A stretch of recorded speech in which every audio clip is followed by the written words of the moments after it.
All right, we now move on just a bit early tonight to college football. You get two college football segments tonight, but you had the number one team in the country this weekend. They were just a disappointment because they gave up 17 points, and that's just not it. But they still beat Georgia 41. Excuse me, they still beat Tennessee 41-17. Beyond that, Alabama had a pretty easy time. They covered the 51.5 point spread that we were talking about last week.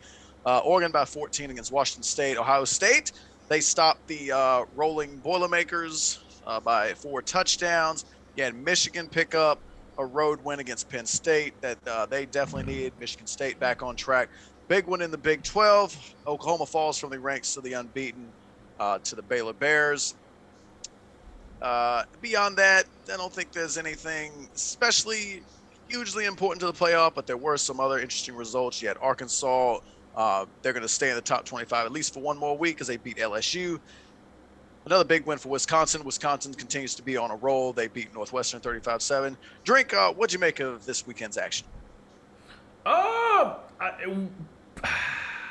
So the top teams, I think, and I guess it depends on your definition of competitiveness. I didn't see a lot of these games being competitive. Georgia, they might have showed some cracks, maybe just a little, like not a huge crack, but hey, maybe you can just stick something in there and stretch it a little bit. Like Tennessee showed a little something, but nowhere near enough for teams to be confident that we could just go in there and handle business against Georgia. But I tell you this. Between the losses from Alabama and Georgia, I got to give Tennessee credit. That Josh Heupel has really done a remarkable job. They showed a graphic during that game. They lost somewhere in between 12 to 15 starters to the transfer portal. Yeah. They left once Jeremy Pruitt got the boot. And this team, they're not elite by no means, but at least they're competitive. At least they're watchable. At least you turn on teams. Well, Tennessee on, maybe they'll do something a little bit. Give them a quarter. That's what I seen against Georgia. But at the end of the day, the result was pretty much on par with what most people thought. It's Georgia. Like, it is what it is. You're gonna have to bring a more complete package against them. Oregon and Washington State, I tuned into this game a little bit. When I tuned into this game, I want to say the game was like 14-14. Washington State had just recovered a fumble from the running back. Had fumbled literally on like the 1 yard line. And they end up taking it, scoring it right before halftime. That was pretty much the excitement of this game because once the second half came out, Oregon stopped playing around like most powerhouse teams do, and they put Washington State right in the place that they need to be. You mentioned Ohio State, Purdue. Listen, here's the deal. The Purdue hype train was all nice and dandy, but let me tell you something about this, right? It's one thing when you sneak up on teams. It's another when a team see you coming. Ole Miss last year snuck up on teams. So they was able to put up 48 on Bama. They was able to, beat this team and that team. But when Bama seen them coming this year, it's a total different ball game. Ohio State seen Purdue coming because they seen what they did to Michigan State. They seen what they did to Iowa, and they said, hold up, we ain't trying to be on that train. And they took care of business accordingly, and kudos to them. Now, Cincinnati. I want to talk about Cincinnati for a sec, right?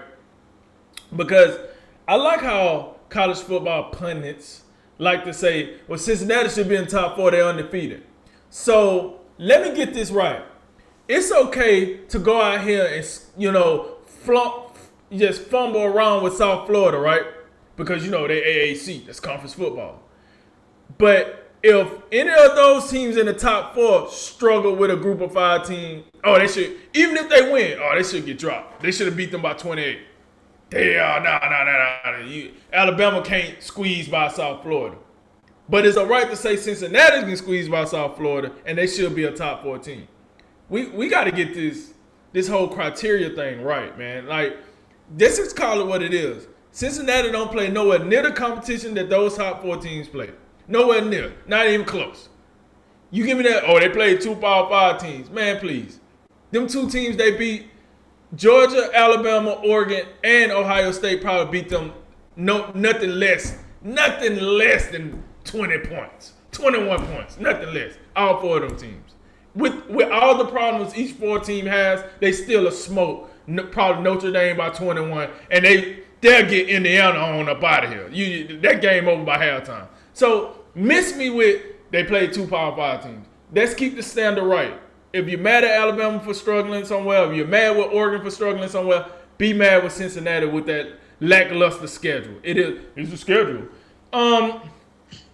Michigan and Michigan State, they both took care of business, but I'm telling you, hey, Michigan, I'm sorry, I'm going to just keep it real. I ain't seen nothing out of either one of these teams that made me think they're going to do anything in Ohio State. You know what I'm saying? I'm just going to keep it real. I'm looking at these teams, I'm like, listen, Michigan can't score the ball well enough to keep up with Ohio State. And you telling me Michigan defense so good they'll ball up Ohio State? I don't know. By the time they play, Ohio State might be a more well-rounded team. I don't know. And then I'm looking at Michigan State, and I like Michigan State. You know, I'm a Mel Tucker guy. I like Mel Tucker. But you let Purdue come in there and do that to you, and then you fumbled around with Michigan for most of that game. Don't think I forgot. You came back and won it, but you fumbled around with that. Listen, Ohio State, this is my true feeling about this. Ohio State could come here and flop around for a whole half and still beat both of them teams by 21. I'm just saying it. I'm just being honest. They could come here and flop around for 2 quarters. Don't even work. Just almost like the Alabama standard when they played LSU. Just come in here, just flop around for 2 quarters, and they still beat both of them teams by 21. I'm over those Michigan teams. And then let me show some love to that the ACC team that cracked that top 10. Your boys, Wake Forest. You know. It's the ACC need a representative, man. It's usually Clemson. You sprinkle in a little Florida State, not in recent years, but Florida State was around.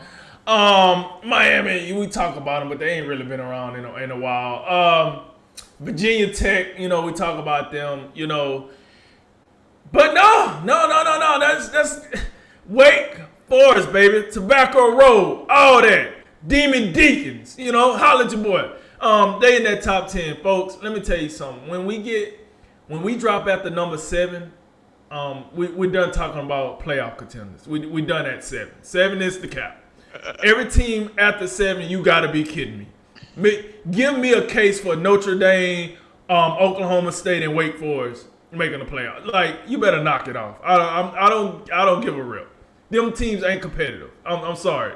They just play in the right conference. In Notre Dame, case, they just play in no conference, and that's why they're still around. But, the other 2 teams, they just play in the right conference. You can't tell me you've seen enough out of the Big 12 or the ACC this year that make them competitive with the Big 10 or the SEC this year. I'm sorry. You ain't seen enough. This is not Clemson, folks. Wake Forest is not Clemson. They're not that one team that's just so good they can represent the conference. They're not going to be that team. They can represent the conference, all right, to a young SmackDown. That's what it's going to be. And then we're going to be looking at them like we look at Notre Dame every time they play in a big game. What are we doing here?